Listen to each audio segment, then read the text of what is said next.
Alors pour bien filmer au ralenti ou en slow motion, il suffit que vous sortiez votre téléphone, vous allez sur le mode appareil photo puis ralenti, vous appuyez sur le bouton rouge qui est juste ici et ça y est, vous savez tout.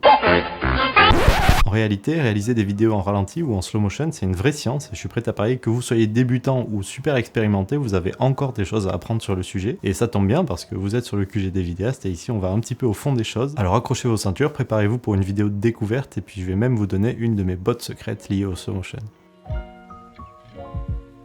Concrètement, quand on dit qu'on filme en slow motion, c'est que chaque seconde on capture plus d'images que la vidéo finale et en post-production on les fait jouer plus lentement. Concrètement, le slow motion, ça donne un look super épique à peu près tout ce qui existe sur Terre, et en plus de ça, comme la vidéo est jouée au ralenti, elle compense les micro-vibrations et micro-mouvements liés au mouvement de notre main et nos corps, et du coup les secousses sont beaucoup moins visibles et beaucoup plus faciles à compenser en post-production avec de la stabilisation logicielle. Si je réalise une vidéo pour laquelle le rythme d'image est de 25 par seconde, j'ai qu'à filmer en 50 images par seconde, et puis après en post-production dire que je veux lire cette séquence au rythme de 25 images par seconde. La séquence est donc ralentie 2 fois. Et donc si vous êtes fort en maths, vous avez compris que si je filme à 75 images par seconde, la vidéo sera ralentie 3 fois, ou presque 10 fois si je filme à 240 images par seconde, comme sont capables de le faire les derniers iPhones. Ça c'est la théorie générale. Le problème c'est que filmer en slow motion, ça introduit des difficultés à d'autres niveaux, et à commencer par la durée d'exposition des images. Pour qu'une vidéo normale ait l'air naturelle et plaisante à regarder, il faut que chaque image soit exposée à environ 1/50 de seconde. Et pourquoi ça? C'est parce qu'en capturant la lumière 1/50 de seconde par image, on reproduit un flou de mouvement qui est très similaire à celui perçu par l'œil humain naturellement. D'ailleurs, si vous prenez un petit moment là, tout de suite maintenant, pour mettre votre main devant votre œil et la secouer, vous remarquerez que le flou de mouvement que vous percevez doit être à peu près similaire à celui que vous voyez sur la vidéo. En tout cas, beaucoup plus que si je suis à 1/100 de seconde ou à 1/25 de seconde. Et un super moyen mémotechnique pour se rappeler de cette technique, c'est de penser aux obturateurs déroulants qu'on utilisait sur le cinéma argentique. Quand on filme en argentique, on fait défiler une bobine de film devant un obturateur, et on avait un obturateur mécanique qui tournait pour n'exposer l'image qu'une partie du temps pendant lequel elle était présentée devant l'objectif. Si on filmait à 25 images par seconde et qu'on voulait exposer à 1/50 de seconde par image, on utilisait donc un obturateur de 180 degrés qui ne laissait passer donc la lumière que la moitié du temps. Et on pouvait faire un petit peu toutes les combinaisons qu'on voulait. Si on voulait exposer 1/75 de seconde, on prenait plus qu'un obturateur 90 degrés qui laissait passer la lumière un quart du temps seulement. C'est d'ailleurs cette mécanique qui a donné le nom au phénomène de rolling shutter ou obturateur déroulant, qui consiste à une déformation de l'image quand la caméra bouge un petit peu trop vite par rapport à ce qui se passe à l'écran. Et d'ailleurs c'est un phénomène qui existe aussi en numérique et pour des raisons très similaires, mais ce sera peut-être le sujet d'une autre vidéo. Bref, revenons-en au film. Si on veut filmer en slow motion sur argentique, on fait défiler la bande plus vite, on fait tourner l'obturateur plus vite, mais chaque image ne sera quand même obturée que la moitié du temps, 180 degrés. Et ben vous devez imaginer la même chose. Si vous filmez à 60 images par seconde, vous devrez exposer la moitié du temps, 180 degrés, donc 1/120 de seconde. Et si vous filmez à 300 images par seconde, vous allez exposer la moitié, 180 degrés, 1/600 de seconde. Comme ça, une fois que vous aurez étiré votre séquence pour la jouer au rythme de 25 images par seconde, vous aurez un flou de mouvement équivalent à 1/50 de seconde en vitesse réelle. Et d'ailleurs, si vous êtes assez chanceux, vous possédez déjà une caméra vidéo qui vous permet de remplacer les fractions de seconde par des degrés. Vous pouvez mettre votre caméra à 180 degrés et la durée d'exposition s'ajustera automatiquement quand vous changez le nombre d'images par seconde sur votre séquence, et c'est quand même super pratique. La deuxième chose à laquelle il faut penser quand on filme en slow motion, c'est la lumière. En effet, quand on expose à 1/600 de seconde au lieu d'1/50 de seconde, on a quand même logiquement besoin de beaucoup plus de lumière, mais en plus il y a des chances qu'en filmant en slow motion, la source de lumière que vous utilisez ne scintille.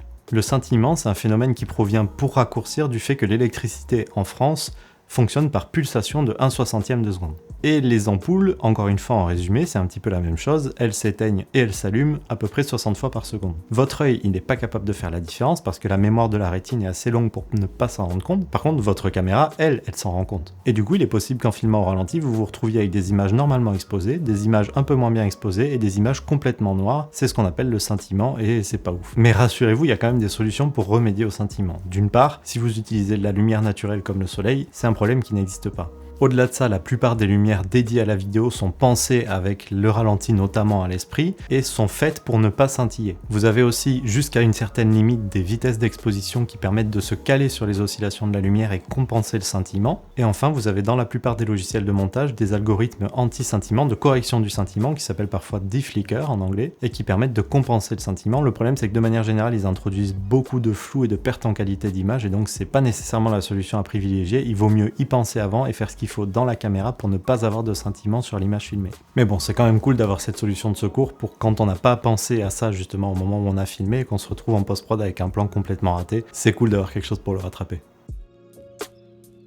Bon allez, je vous donne une autre astuce liée cette fois à l'exposition quand on filme au ralenti. Si vous savez que vous allez tourner une vidéo avec des plans à la fois ralentis et en slow motion, mettez un filtre ND devant votre objectif au moment de faire les réglages pour la vitesse normale, par exemple un filtre ND qui divise la lumière par 4, et puis après, lorsque vous allez ralentir 4 fois votre vidéo, vous allez perdre les 3/4 de la lumière, mais les regagner en enlevant le filtre ND.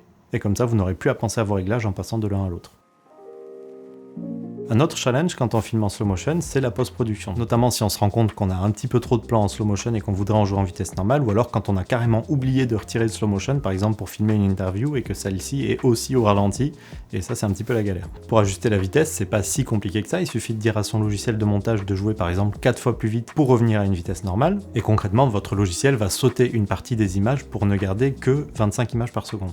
Le problème, et on voit très souvent cette erreur notamment chez les débutants, par exemple si je filme à 60 images par seconde au ralenti et que j'ai bien respecté la règle précédente, chaque image sera exposée 1/120e de seconde, et si on ne joue que 25 de ces images par seconde, elles seront quand même chacune exposées à 1/120e de seconde, et du coup on aura un flot de mouvement qui est pas du tout naturel. Pour y remédier, encore une fois, la plupart des logiciels de montage ont une solution qui mélange un petit peu les images entre elles au moment de les passer, et donc ça pallie au moins en partie au problème qu'on a créé.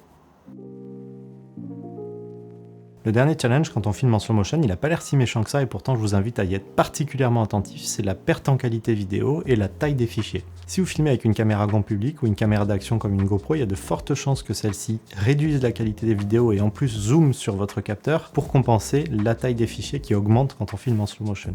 Et là où c'est embêtant, c'est que ça peut avoir un impact à la baisse sur la qualité perçue de votre vidéo et donc je vous invite vivement à regarder dans le manuel de votre caméra quelles sont ses contraintes, ses limites et les concessions qui sont faites quand on filme au ralenti. Et même si vous filmez avec une caméra professionnelle, il est possible qu'en filmant en slow motion, vous n'ayez plus accès à tous les niveaux de qualité d'image et à toutes les résolutions, et ou alors que la taille des fichiers augmente tellement que vous deviez passer sur des médias plus haute rapidité qui sont du coup beaucoup plus coûteux. Prenons le cas pratique de la Blackmagic Pocket Cinema Camera 6K, donc la BMPCC 6K, qui est une caméra dédiée à la vidéo. Si je filme en 6K en qualité maximale, la taille du fichier est de 350 mégaoctets par seconde en moyenne. C'est déjà beaucoup, sauf que si je monte à 50 images par seconde, j'ai 2 fois plus d'images, et donc à la même qualité, je monte à 700 mégaoctets par seconde. Sauf que le débit maximum du port USB qui se permet de connecter à un disque dur externe pour enregistrer est de 500 mégaoctets par seconde max. Et c'est une limite qui est matérielle, donc je pourrais même pas prendre un SSD plus rapide pour compenser. Et du coup, si je veux filmer en slow motion sur ces caméras-là, je suis contraint soit de baisser la qualité d'image pour avoir des fichiers plus petits qui rentrent sur le SSD, ou alors de passer sur des modes de stockage sur carte interne qui sont plus rapides mais qui coûtent une fortune même aujourd'hui. D'autant plus quand on considère du coup qu'elles seront remplies beaucoup plus rapidement comme les fichiers sont plus gros. Je vous l'avais promis, c'est l'heure de ma botte secrète pour une vidéo musicale qui déchire grâce au slow motion. La technique, elle consiste quand vous filmez une vidéo musicale de filmer tout ou partie en slow motion et d'accélérer la musique en playback pendant que vous filmez.